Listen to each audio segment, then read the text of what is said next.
Mari kita berdoa sebelum kita mendengarkan firman Tuhan. Ya Tuhan, terima kasih Tuhan atas kesempatan yang Tuhan berikan untuk hamba-Mu berkata-kata sesuai dengan kebenaran firman Tuhan.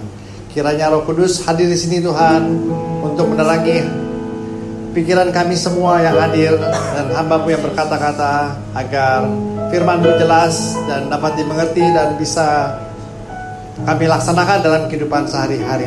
Dalam nama Tuhan Yesus kami mohonkan ini semua. Amin. Amin. Shalom semua. Shalom. Ya, selamat pagi. Selamat jumpa lagi.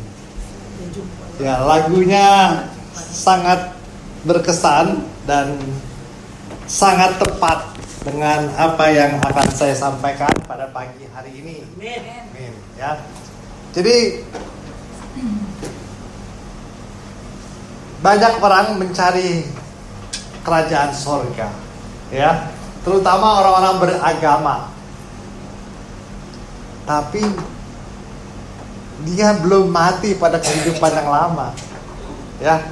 Jadi tadi dia, aku telah mati, aku telah meninggalkan hidup yang lama, ya. Berarti dia sudah membuat komitmen. Amin. Ya, jadi banyak di antara kita dan orang-orang di luar ya tidak full komitmen. Ya. Mereka hanya mau mencari kerajaan surga, mau menambahkan apa yang dia sudah peroleh tanpa mau melepaskannya. Itulah. Ya, jadi nggak heran agama apapun dia susah untuk mengubah cara hidup, ya, untuk mengubah tradisi, untuk mengubah comfort zone yang dia sudah dapatkan dalam mencari kerajaan surga, atau dalam arti lain mencari keselamatan, ya. Jadi waktu itu kan kita sudah mendengar bahwa ahli agama selevel Nikodemus masih resah hatinya, ya, masih resah hatinya. Jadi apa yang dia anggap benar, apa yang dia anggap bagus untuk dirinya di mata Tuhan tuh ternyata belum apa-apa, ya. Nah, jadi firman kali ini mengingatkan kita bahwa mengikut Tuhan itu harus full komitmen, ya. Jadi nggak bisa suam-suam kuku terus ya udahlah, saya menjalani apa yang sudah saya jalani, tinggal apa yang perlu saya tambahkan, ya, untuk selamat, gitu, ya. Jadi dia hanya mau memegang semua, tidak mau melepaskan apa yang dia udah nikmatin. Dia hanya seakan-akan mau membeli, ya, mau membeli keselamatan atau surga itu dengan kekuatan sendiri. Nah, inilah yang Tuhan tidak senang, ya. Artinya dia menjadi orang yang self-righteous, ya, orang yang benar sendiri, orang yang ya udah mapan lah ceritanya, ya. Udah mapan tapi tidak mau merubah sifatnya, tidak mau, atau hatinya tuh udah keras, ya, tidak mau diubahkan, tidak mau menerima sesuatu yang baru. Dalam istilah mulai lagi, ya, dalam istilahnya start dari nol, mulai lagi. Nah, jadi kita semua, ya, dalam hidup ini, bila kita mau dibentuk, ya, kita harus siap jatuh. Ya, kadang-kadang Tuhan memberikan kita kesempatan untuk kita merefleksikan kehidupan kita yang lama dengan kita jatuh. Nah, kalau kita tidak jatuh, kita nggak sadar, ya. Jadi kita harus percaya itu, kita harus berserah, dan kita harus mengkoreksi diri setiap saat, ya. Firman kali ini dimulai dari Markus 9 ayat 42 sampai 43. Kemudian dilanjutkan dengan Markus 10. Markus 9 ayat 42 sampai 43.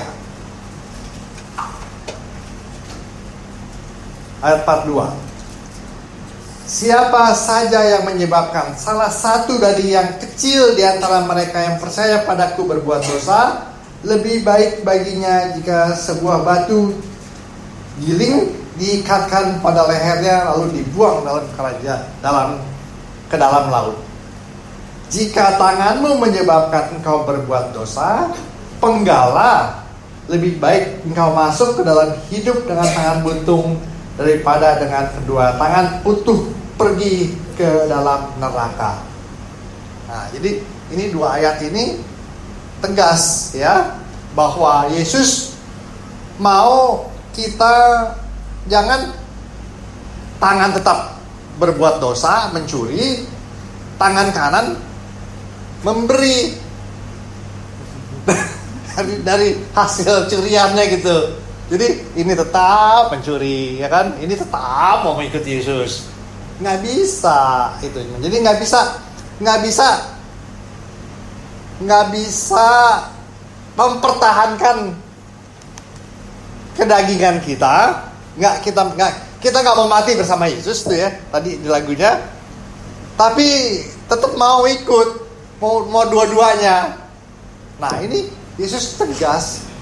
Lebih baik udah putusin, lepaskan yang lama, ikut yang baru. Gitu. Nah, jadi ini peringatan bagi kita, ya. Merefleksikan kehidupan kita. Apakah kita sudah sungguh-sungguh mengikuti Yesus? Apakah Yesus menjadi pedoman hidup kita, atau kita masih bergantung kepada yang lain? Ya, kekuatan kita sendiri, bergantung kepada pride kita, gitu, ya. Ini tegas, ya. Yesus menjawab, jangan masih kaki kiri di sini, kaki kanan maunya ini, jadi nggak bisa maju, itu nggak bisa, ya. Nah, kemudian dilanjutkan dengan Markus 10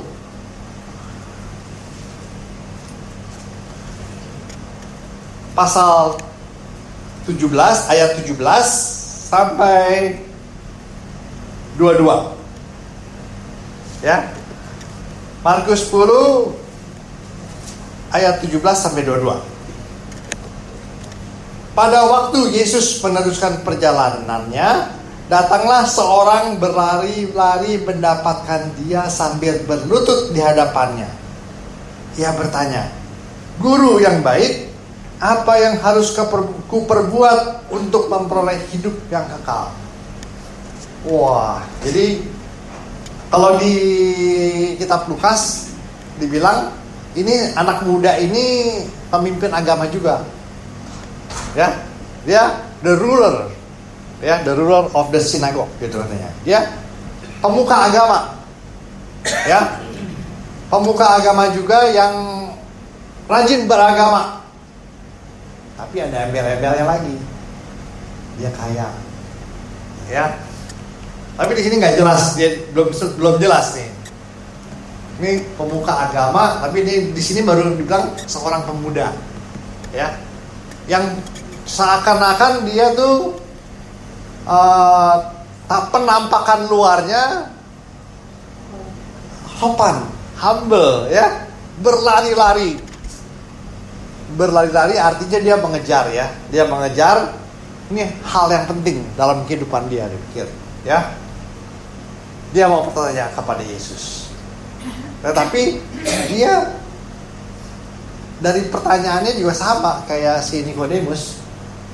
Yesus dianggap sebagai guru yang baik. Ya, kalau dia menganggap dirinya dia orang baik juga sama. Ya, jadi dia udah baik, apa yang dia mesti perbuat lagi supaya dia dapat kerajaan sorga? Nah, ya, jadi ini kelihatan ya. Jadi dia udah baik, udah lengkap semua sebagai pemimpin agama. Terus apa yang harus dia kerjakan untuk mendapatkan kerajaan surga atau untuk mendapatkan keselamatan? Ya. Mengapa kau katakan aku baik?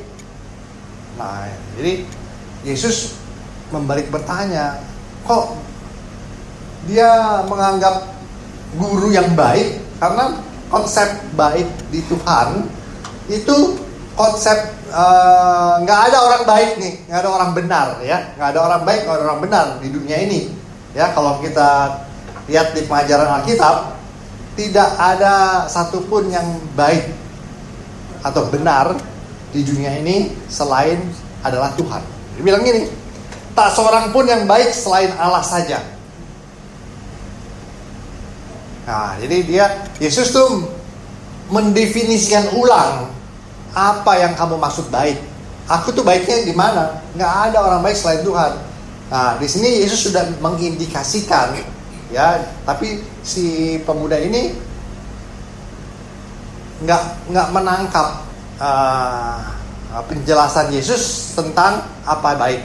Baik itu harus excellent, baik dalam moral dan kehidupan di hadapan Allah. Ya, bukan. Jadi setiap Allah ciptakan, dibilang pada waktu penciptaan aja dibilang semuanya baik. Ya, maksudnya semuanya baik mengikuti aturan Allah. Ya, jadi baik di dalam konsep Tuhan adalah suci, kudus dan berkenan kepada Tuhan. Ya. Jadi jangan kita mengatakan sembarangan aja, wah, dia orang baik loh, dia orang benar ya, karena dia banyak derma. Ya kan? Nggak kelihatan dosanya karena dia karena menganggap dirinya udah benar. Ya, kan di hukum perjanjian lama juga dan diperbarui Tuhan Yesus bahwa bukan berzina dalam arti sesungguhnya, tapi dengan mata saja kita mau memiliki itu sudah melanggar. Jadi teoritis tuh nggak ada orang yang bisa sempurna gitu ya. Nah, jadi di sini Tuhan Yesus sudah mengindikasikan hanya Tuhan yang boleh disebut baik dan benar. Engkau tentu mengetahui perintah-perintah ini, katanya. Nah, jadi Tuhan Yesus mengulangi, ya, dia kan ahli agama nih. Engkau pasti tahu dengan perintah-perintah hukum Allah, ya. Nah, ini hanya disebutkan jangan membunuh, jangan berzina, jangan mencuri, memberi kesaksian palsu atau menipu orang, hormatilah ibumu, ayahmu dan ibumu. Ya. Wah, dia langsung jawab. Kata orang itu pada guru, semuanya itu telah kuturuti sejak masa mudaku. Artinya apa? Dia menganggap nggak ada sesuatu yang salah pada dirinya. Dia udah menjalankan ceritanya semuanya itu. Tetapi pengetahuan dia tentang hukum Allah, dia lupa. Ya. Apa yang terutama? Iya, kan dalam 10 perintah Tuhan di kitab Keluaran 2 ayat 6, akulah Tuhan Allahmu yang membawa engkau keluar dari tanah Mesir ke tempat perbudakan. Jangan ada padamu Allah lain di hadapanku. Jangan membuat bagimu patung yang menyerupai apapun yang ada di langit di atas, atau di bumi di bawah, dan di dalam air, dan di bawah bumi. Jangan sujud menyembah kepada atau beribadah kepadanya. Ya, jadi ini udah hukum yang terutama tuh, udah jelas ya. Dan diperbaharui di kitab Perjanjian Baru juga dua kan hukum yang terutama. Jangan kasihilah Tuhan Allahmu dengan segenap akal budimu dan hatimu, dan kasihilah sesamamu. Manusia Panu- seperti kamu mengasihi dirimu sendiri. Ya. Jadi udah diulang lagi sama Yesus itu di kitab Markus 10. Belum yang tadi itu ya. Yang kasih yang terutama dua ya, ada di kitab Perjanjian Baru yang Tuhan Yesus berikan. Jadi si orang muda ini tidak merasa kekurangan apapun, ya. Sudah melakukan apa yang diperintahkan Tuhan, tapi hanya luar-luarnya saja, hanya persepsinya dia aja. Tuh, kata orang itu padanya, semuanya itu telah kuturuti sejak masa mudaku. Yesus memandang dia dan mengasihinya. Ya, nah, ini Yesus mengasihinya ya, tetap dia mengasihinya. Lalu berkata kepadanya, hanya satu kekuranganmu, katanya. Pergilah, jualah apa yang kau miliki dan berikanlah itu kepada orang-orang miskin, maka engkau akan memiliki harta di surga. Kemudian datanglah kemari dan ikutlah aku. Nah, ini poinnya. Ya. Jadi mengikut Tuhan Yesus, si anak muda ini ternyata orang kaya. Ya. Orang kaya disentak sama Yesus begitu. Waduh, ini comfort zone aku ini kan. Apa namanya? Kok berat amat suruh melepaskan semua, kemudian mulai dari nol lagi mengikut Yesus. Artinya apa? Artinya ini anak ya, jadi kehidupan kita nih ya, waktu kita belum menjadi orang percaya, itu beda-beda tahapannya ya. Beda-beda ya. Kalau si Nikodemus, dia itu ahli hukum Taurat yang mau taat kepada hukum. Nah, pada waktu dia menghadap Yesus, dia dikatakan, you must be born again. Jadi kamu mesti lahir baru dengan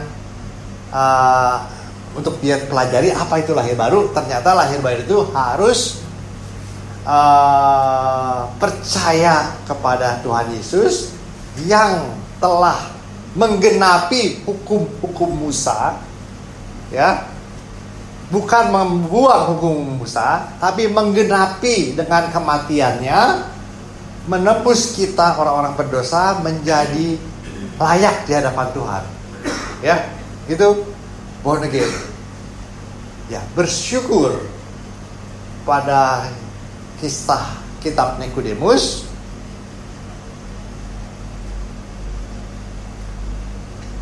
Dia akhirnya percaya. Kan kita udah lihat ya. Pada akhirnya dia bawa sekoper 30 kilo waktu itu kan, 30 kilo rempah-rempah untuk datang kedua kalinya kepada Yesus untuk membaluti mayatnya. Sekoper dia bawa 30 kilo rempah-rempah. Tapi berarti Tuhan Yesus di sini seakan-akan penginjilannya gagal dong ya.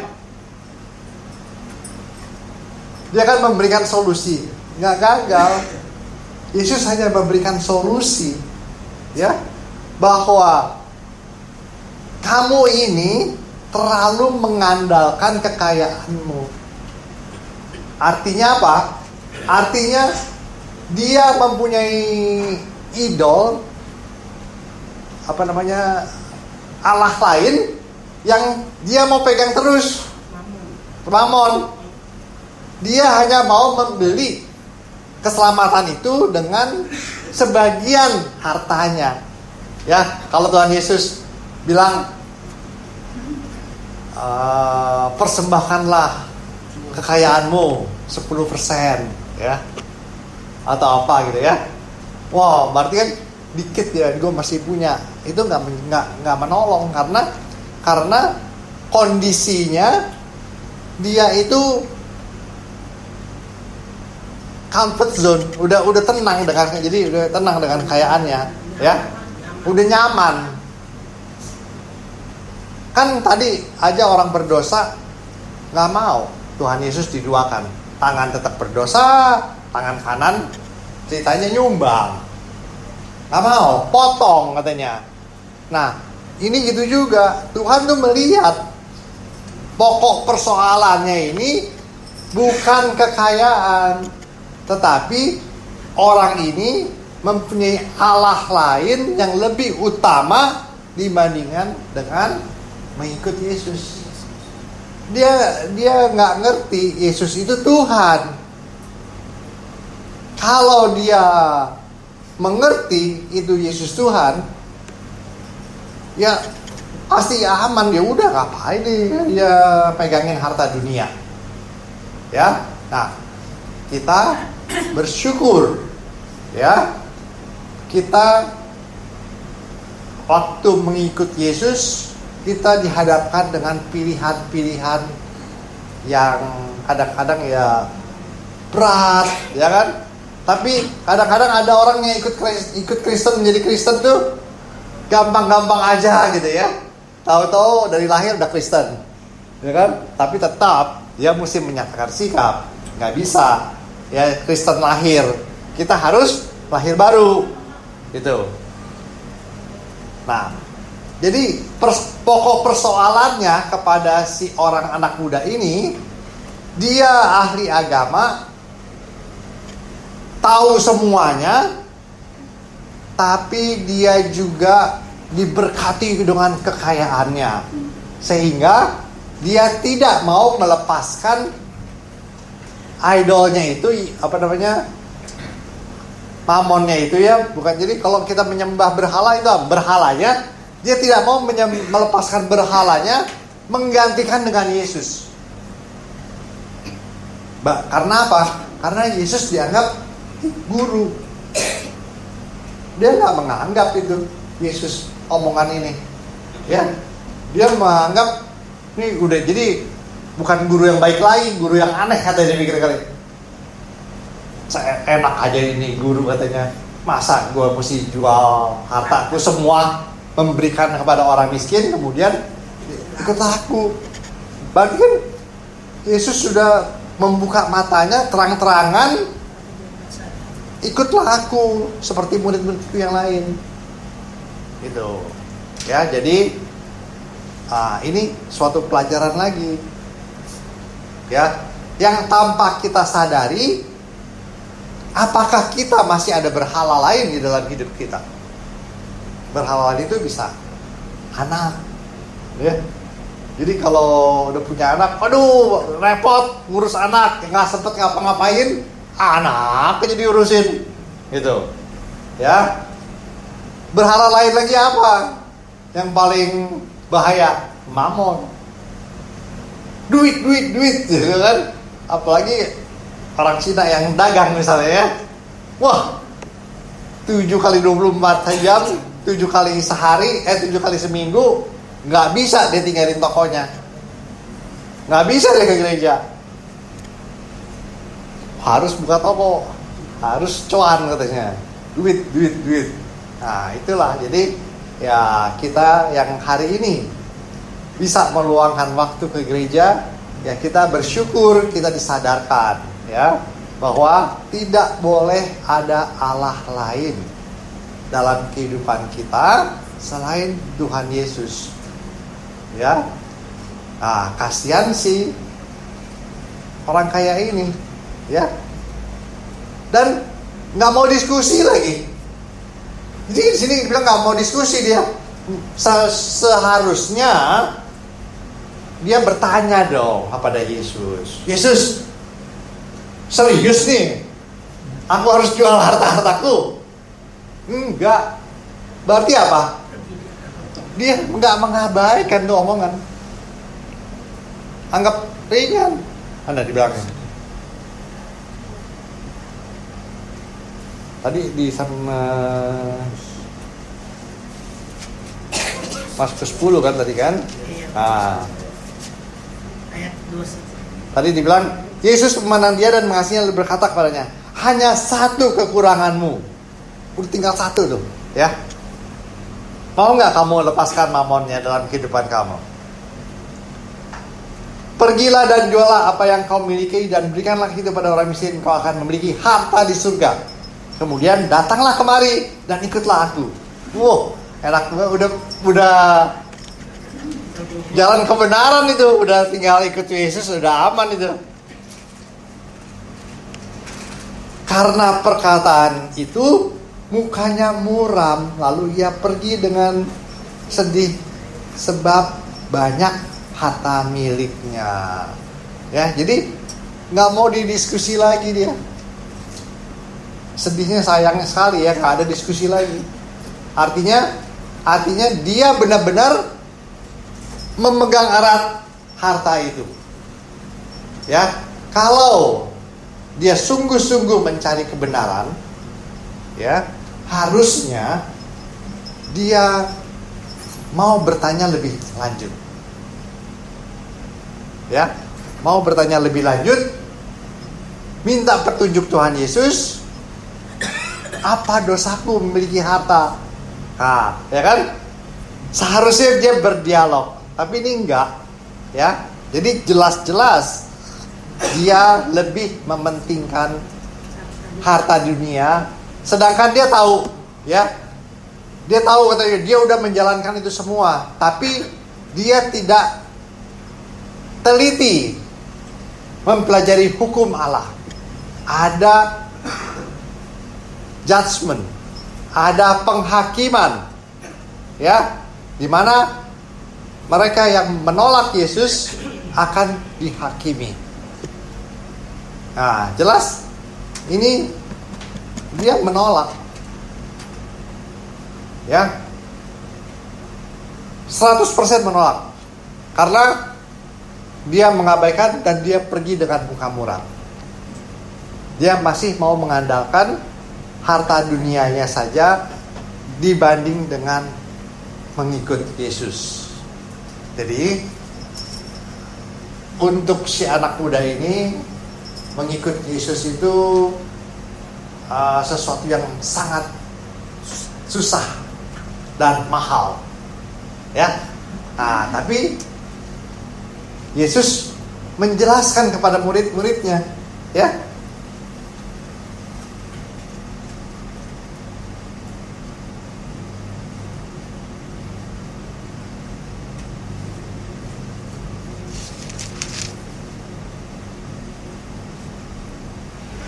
Lalu Yesus memandang murid-muridnya di sekelilingnya dan berkata kepada mereka, alangkah sukarnya orang yang memiliki banyak harta masuk ke dalam kerajaan Allah. Ini suatu kebenaran, ya. Ini suatu kebenaran. Karena apa? Karena merubah comfort zone orang kaya lebih sukar, ya. Dia udah memiliki gaya hidup yang mewah, ya. Dia sudah mengandalkan asuransi, udah mengandalkan macam-macam di dunia ini, ya. Dia tidak mau melepaskan itu. Tapi, ya kan Tuhan Yesus bilang, Tuhan murid-muridnya tercengang mendengar perkataan itu. Namun Yesus berkata, anak-anakku, alangkah sukarnya masuk ke dalam kerajaan Allah. Lebih mudah seekor unta melewati lubang jarum daripada seorang kaya masuk dalam kerajaan Allah. Nah, jadi baru kita tahu nih di sini ya.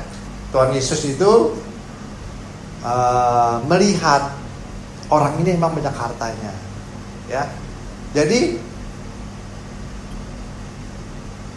Tuhan Yesus menggambarkan lebih mudah onta yang masuk ke lubang jarum. Yang menurut murid-muridnya susah banget, nggak mungkin itu Tuhan. Nah, tapi kan Tuhan itu hal yang mudah bagi Tuhan untuk mengubahkan. Ya, mereka semakin tercengang dan berkata kepada yang lain, jadi siapakah yang dapat diselamatkan? Yesus memandang mereka dan berkata, bagi manusia hal ini tidak mungkin, tetapi tidak demikian bagi Allah, sebab segala sesuatu mungkin bagi Allah. Ya, jadi kalau kita melihat kisah ini, seakan-akan penginjilan Tuhan Yesus tidak berhasil ya. Ya kan, kalau kenapa Yesus nggak memberikan langsung gospel ceritanya ya, kabar baik. Ya, tapi udah jelas sih Yesus udah tahu hati ini orang. Ini orang keras karena dia mau menambahkan sesuatu apa yang dimiliki untuk mendapatkan keselamatan. Ya, kan sebelumnya juga Tuhan Yesus katakan, nggak bisa kita menambahkan anggur yang baru pada kain yang lama, akan robek karena kekuatan anggurnya itu. Harus kalau anggur yang baru, kainnya mesti yang baru juga. Ya, kemudian nggak bisa kain yang lama yang sobek kemudian dijahit, ditambal dengan kain yang baru, karena begitu dicuci atau kain yang baru itu akan menarik kain yang lama, menyusut gitu ya. Jadi nggak cocok gitu. Makanya sesuatu kehidupan yang lama kita harus mati. Kita harus rela meninggalkan itu yang sia-sia, seperti yang dialami oleh Rasul Petrus. Hidupku yang lama adalah semua sia-sia setelah dia mengenal Tuhan Yesus. Ya, jadi panggilan kita setiap orang berbeda-beda. Ya, tapi dalam kasus ini si anak muda yang kaya ini tetap pada pilihannya, ya, dan udah diberikan jalan keluar kepada Yesus, tapi dia menolak. Ya, berarti dia tidak diselamatkan. Ya, kita bersyukur di sini semua bahwa kita pada waktu mengikuti Yesus, kita sudah memilih yang terbaik. Ya, kita tidak mengandalkan comfort zone di dunia ini, tetapi kita mau mati untuk Yesus dan mau mengutamakan Dia sebagai Tuhan Allah, juru selamat kita satu-satunya, di mana kita dibenarkan oleh darah Yesus, kematiannya untuk masuk dalam kerajaannya. Jadi nanti ada lagi khotbah lagi ceritanya, ya. Tuhan Yesus mengajarkan kepada murid-muridnya, ya, yang sudah diberkati, bagaimana menggunakan kekayaan itu untuk kerajaan Allah. Ya, jadi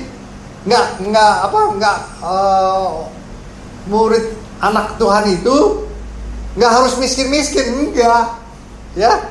Jadi bagi kita yang sudah mengikut Yesus, kita diberkati, kita bisa menjadi kaya dan kita bisa menjadi berkat bagi orang lain. Amin. Ada caranya, ya. Ada perumpamaannya, ya. Perumpamaannya tentang bagaimana kita pinter menggunakan harta dunia untuk kemuliaan Tuhan. Nah, itu ada di perumpamaan tentang bendahara yang tidak jujur. Nanti bersambung, ya. Tuhan Yesus memberkati kita. Mari kita berdoa. Ya Tuhan, terima kasih Tuhan atas firman singkat ini Tuhan, yang mengajarkan kepada kami semua Tuhan untuk mengerti bahwa Tuhan tidak mau ada Allah lain dalam kehidupan kami sebagai anak Tuhan. Tuhan, kami percaya dan kami berjanji hanya Engkaulah Tuhan dan Juru Selamat kami. Dan kami bila diberkati Tuhan, kami mau memakai apa yang kami miliki untuk kemuliaan Tuhan saja. Pimpin Tuhan semua yang hadir di sini Tuhan untuk